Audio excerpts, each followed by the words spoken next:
নমস্কার, কেমন আছেন সবাই? আর কে বং কিচেনে আপনাদের স্বাগত জানাই। এখানে আমি আগে থেকে মসুর ডালটাকে ভালোভাবে ধুয়ে সিদ্ধ করে নিয়েছি। আপনারা এখানে মুগ ডাল দিয়েও করতে পারেন।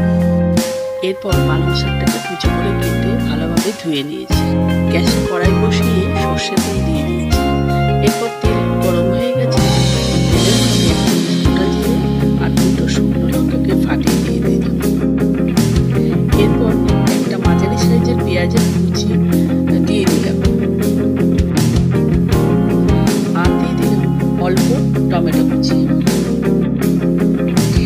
এরপর গ্রেট করা আদা রসুন একসাথে দিয়ে দিলাম। এরপর 1 চামচ আর পরিমাণ মতো দিয়ে একটু ভালোভাবে নাড়াচাড়া করে ঢাকা চাপা দিয়ে দিলাম। আমার ভিডিও যদি আপনাদের ভালো লাগে তাহলে লাইক, শেয়ার অ্যান্ড সাবস্ক্রাইব করবেন।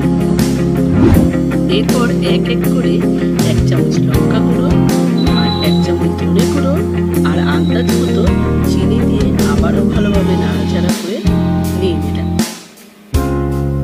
এরপর আগে থেকে সিদ্ধ করা যে ডালটা রেখেছিলাম সেটা দিয়ে দিলাম।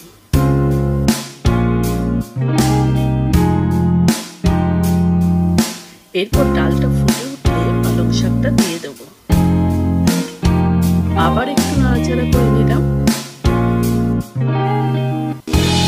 এরপর পালং শাকটা আমার রেডি হয়ে গেছে। শেষে 1 চামচ ঘি দিয়ে সার্ভ করলাম।